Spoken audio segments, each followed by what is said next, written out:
Bonjour, bonjour, chers abonnés sur ma nouvelle chaîne, chers passionnés, amis des oiseaux, des canaris et des chardonnerets. Encore une nouvelle vidéo sur Canaries du 28, et nouvelle vidéo, nouveau sujet. Donc juste avant d'introduire le nouveau sujet, j'aimerais sincèrement remercier l'ensemble, la totalité des abonnés, les anciens abonnés pour leur fidélité. Et je souhaite surtout la bienvenue aux nouveaux abonnés. Vous êtes toujours de plus en plus nombreux à vous abonner à cette chaîne-là et ça fait énormément plaisir. Donc ensuite, je vais rapidement présenter cette chaîne-là pour les nouveaux abonnés. Donc cette chaîne-là a comme objectif en fait de promouvoir les élevages de canaris en mutation, les élevages de chardonnerets en mutation, de comprendre certains phénomènes qui se passent au sein de nos élevages, comprendre aussi nos oiseaux afin qu'on puisse les aider, afin qu'on puisse prendre soin d'eux, faire aussi des suivis d'élevage pendant les bonnes périodes, la période de préparation, la période de reproduction, la mue, le repos, etc. Parler aussi des mutations, parler un peu de technique des mutations, le principe de sexage, comment procèdent les bactéries, comment procèdent les parasites, les virus aussi, faire un petit zoom sur chaque pathologie mère et l'objectif de cette fois-ci, de cette vidéo, comme je vous l'ai déjà rappelé lors de la dernière vidéo, c'est je vais essayer de partager 3 vidéos qui feront partie de la même série, mais regroupées par type de pathologie. Ça veut dire la première vidéo d'aujourd'hui, elle ne va traiter que les maladies mères liées au système digestif. Il y aura une suivante plus tard la semaine prochaine qui va parler des maladies respiratoires et une toute dernière dans 2 semaines qui va parler en fait des parasites qui vivent sous la peau ou sur les parties cornées des oiseaux. Donc ensuite, pour comprendre les maladies liées au système digestif chez les oiseaux, il faut tout d'abord connaître les organes qui sont responsables des actions vitales dans le système digestif chez les oiseaux. Donc simplement, on ne va pas refaire les cours d'anatomie qu'on a déjà vus dans cette chaîne-là, mais je vais le rappeler aux nouveaux abonnés. Donc voici ce qu'il faut retenir concernant le système digestif chez les oiseaux. Donc il se compose d'un œsophage, un jabot. Donc vous connaissez très bien le jabot, c'est quand les jeunes ils sont bien nourris, vous voyez très bien, vous savez distinguer le jabot qui est plein. On a ce qu'on appelle un estomac chimique, c'est la proventricule, c'est une espèce de petite poche, elle n'est pas aussi grosse que le gésier. Et juste en dessous de la proventricule, il y a ce qu'on appelle le gésier, c'est l'estomac mécanique qui broie les graines et tout ce que l'oiseau mange. Donc juste derrière, on distingue aussi le foie par sa couleur rouge, parce qu'il se compose d'alvéoles gorgées de sang. On distingue aussi le pancréas qui est en plein milieu des intestins. Donc les intestins, c'est le tube intestinal en couleur violette qui part de la fin du gésier jusqu'à la poche cloacale sans trop rentrer dans les détails. Donc ce qu'il faut retenir, c'est que chaque organe, quand il tombe en fait malade, il va générer des signes qu'on va reconnaître, qu'on saura reconnaître soit via des analyses, soit via un diagnostic visible à l'œil nu. Donc l'objectif de cette vidéo, c'est qu'à la fin de cette vidéo, une bonne partie des éleveurs amateurs ou débutants sachent faire un pseudo-diagnostic eux-mêmes pour savoir de quelle maladie digestive il s'agit. Donc ensuite, la première maladie qui est pour moi l'une des plus dangereuses dans les élevages ou dans les canaricultures, il s'agit en fait de la coccidiose. La coccidiose qui est un parasite qui va rentrer via la nourriture, donc via l'œsophage, il va franchir le jabot, la proventricule, le gésier et il va s'installer, il va trouver ses conditions de vie dans le cercle bleu que je vous ai mis à l'image, ça veut dire les intestins entre la fin du gésier et la sortie de la poche cloacale. Donc c'est ici qu'il va commencer à créer des dommages, c'est ici où il va s'installer, c'est ici qu'il va trouver toutes les conditions pour qu'il se reproduise et il va détruire les cellules. Donc il va détruire les cellules du tube intestinal et en même temps il peut détruire les cellules du système immunitaire. On a déjà vu ça dans les macrophages, donc à un moment donné il va même s'attaquer aux macrophages. Donc ce qu'il faut retenir de la coccidiose, c'est que c'est un parasite qui va s'installer dans cette zone-là qu'on voit et il va la dégrader. Donc au début il va se nourrir des protéines, des fibres et tout ce que l'oiseau il mange, tout ce qui arrive ici à la sortie du gésier. Donc il n'est pas là au hasard, il est à la sortie du gésier parce que le gésier aura déjà traité chimiquement et mécaniquement tous les aliments. Donc lui, il est là à la sortie du gésier. Dès que la nourriture elle sort déjà prête, déjà préparée, ce parasite va commencer à se nourrir sur ce qui sort du gésier. Et petit à petit, il va se reproduire. Et pour se reproduire, il est obligé de nicher dans les cellules du segment haut du tube intestinal, c'est-à-dire juste à la sortie du gésier. Il va déformer les parois intestinales, donc il va les abîmer, il va y avoir des lésions. Le tube intestinal, il va gonfler. C'est normal qu'il gonfle parce qu'il y a des lésions internes partout.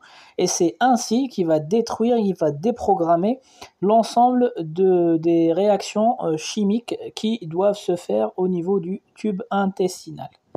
Donc ensuite, je vous ai mis une vue microscopique en fait de ce parasite-là qu'on peut repérer sur les fientes. Donc ce parasite-là, on sait très bien le détecter. Comme vous pouvez le voir, il a une forme particulière en forme d'œuf. Donc c'est un parasite un peu rond et à l'intérieur de ce rond-là, en fait, le parasite se compose de la paroi très mince qu'on voit et à l'intérieur, on voit des noyaux. Et ben, ces noyaux-là, en fait, ils vont se diviser en deux, en trois et c'est ainsi qu'il va donner naissance à des millions d'oocytes par jour. Donc ensuite, je vous ai pris quelques photos en fait de canaris et de chardonnay qui sont atteints de la coccidiose, un stade vraiment avancé. Donc vous voyez très bien que le bas du ventre, donc la partie abdomen, c'est pas le bréchet. Le bréchet qui est fin, ce n'est que le résultat d'une attaque bactériologique ou parasitaire.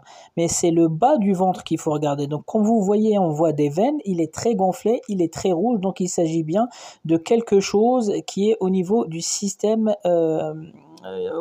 intestinal. Donc c'est pas au niveau du gésier, ni au niveau de la proventricule, ni au niveau du foie.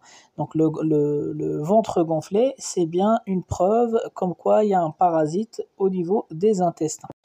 Donc encore une autre photo sur le chardonnay. Donc vous voyez, c'est toujours le bas du ventre qui est gonflé, il est dilaté. Il s'agit bien des intestins qui ont des lésions internes, ils sont dilatés. On peut même voir des fois les veines, on peut même voir les intestins qui sont très gonflés.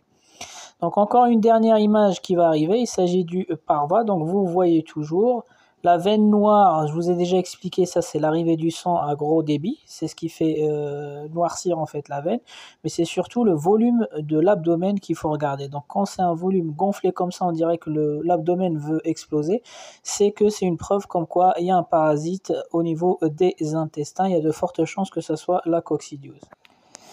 Donc maintenant, si vous avez un doute avec votre diagnostic ou vous avez un microscope et vous arrivez à voir les oocystes, en fait, le traitement, c'est le Baycox, aujourd'hui qui est le plus connu. Donc je ne vais pas rentrer dans chaque marque. Toutes les marques, ils ont un traitement minimum, un traitement contre la coccidiose ou les pourritures intestinales. Donc il y en a tellement, vous pouvez aller regarder en fonction de votre budget sur internet, mais le produit qui marche bien parce qu'il est mis à jour tous les ans, c'est le Baycox.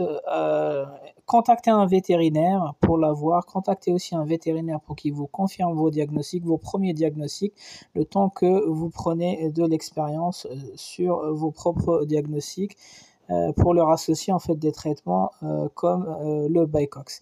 Donc je tiens juste à informer les gens qui ont des perruches, les becs crochus ou quoi que ce soit, ils ne sont jamais atteints de coccidie. Donc les becs crochus, les perruches ondulées, évitez de leur donner du Baycox, ils n'ont jamais de coccidiose. Ils ont d'autres maladies, par exemple les vers intestinaux, eux ils sont beaucoup plus exposés aux vers des intestins que la coccidiose. Donc évitez de donner du Baycox à vos grandes perruches parce qu'ils ne vont jamais choper de la coccidiose. Donc après la coccidie ou la coccidiose, en fait, il y a la mégabactériose ou la proventriculite ou la proventriculose. Comme ça, tout le monde aura reconnu au moins un vocabulaire parmi les trois. Elle a plusieurs appellations. En fait, la mégabactérie, elle va cibler le gésier. Donc, c'est le gésier qui va tomber malade. Donc, la mégabactérie, on l'a vu aussi dans les détails, la bactérie, elle s'appelle Megabacteria. Elle vit dans la proventricule, juste avant le gésier. Mais quand le pH, il monte, il devient basique, elle va sortir de la proventricule pour aller dans le gésier. Et comme le gésier, il y a beaucoup de mélanges de boissons qui sont broyés, etc., ça fait encore baisser l'acidité et elle va se reproduire de plus en plus dans le gésier et elle va le déprogrammer. Donc ensuite, je vous ai mis une vue microscopique en fait que j'ai récupérée sur internet de cette bactérie. Elle ressemble à des bâtonnets. Elle est grande de dimension, on sait la reconnaître parce que c'est l'une des bactéries les plus grandes qui vivent dans le corps des oiseaux. Malheureusement, moi, je n'ai jamais réussi à la détecter sur des fientes et apparemment les laboratoires, ils la détectent sur des plumes, mais j'ai pas le matériel adéquat pour la détecter sur les plumes. Donc c'est pour ça quand je veux tester la mégabactérie, je fais appel en fait directement au laboratoire à côté de chez moi.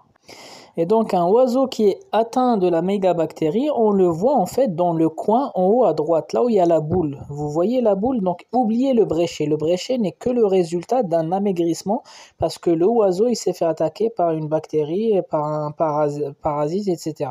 Donc dans l'abdomen, vous voyez en haut à droite, il y a une boule. C'est là où se trouve le gésier que je vous ai entouré en bleu tout à l'heure. Et donc, quand il tombe malade, c'est là où on va voir des mouvements, c'est là où on va avoir un gonflement, c'est là où on va avoir un changement de couleur. Donc ensuite, pour le traitement, vous connaissez tous le Biotril, c'est pas la peine que je le présente. Il y en a même qui le confondent avec des vitamines. Donc voilà, donc le Biotril, pourquoi? C'est un antibiotique puissant qui a un spectre hyper large, donc qui peut toucher beaucoup de bactéries. Mais le problème de ça, c'est qu'il supprime toutes les bactéries, les grammes positifs et les grammes négatifs du corps de l'oiseau. On est obligé de remettre les grammes positifs plus tard, sinon les oiseaux seront affaiblis avec le transit intestinal qui n'est pas bien normalement. Ensuite ici c'est un petit bonus, en fait je vous ai rajouté une photo de l'état très avancé d'un oiseau, d'un chardonnay qui a la mégabactérie mais à un stade très très avancé. Donc vous voyez que le gésier en haut à droite il est dur et il a changé de couleur. Donc à ce moment-là, même le Biotril ne sert à rien pour le traitement.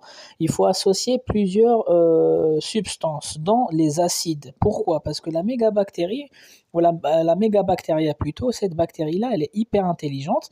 Donc quand elle rentre en conflit avec le système immunitaire, elle va ruser. Donc pour pas que le système immunitaire vienne la retrouver, elle va tricher, elle va changer sa forme. Elle va plutôt ressembler à un champignon. Soit elle ressemble à un champignon, elle va se propager, mais comme un champignon, le système immunitaire il la reconnaît plus comme étant la mégabactéria, ou soit elle va tricher et elle va produire du gras qui va la recouvrir. Donc elle va couvrir toute sa surface extérieure avec une couche de gras, comme ça le système immunitaire ne sait plus la retrouver, ne sait plus détecter ses capteurs.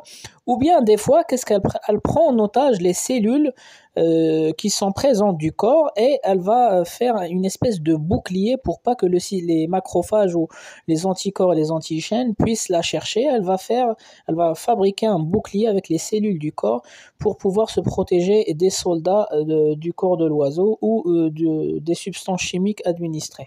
Et donc, dans tous les cas, arrivé à ce stade-là où la mégabactéria s'est développée, elle commence à ruser avec le corps, il ne faut plus utiliser que le Biotril, il faut aussi associer trop d'acides aminés pour fondre le gras ou le fongizone qui fonctionne très bien quand il s'agit d'un développement sous forme de champignon.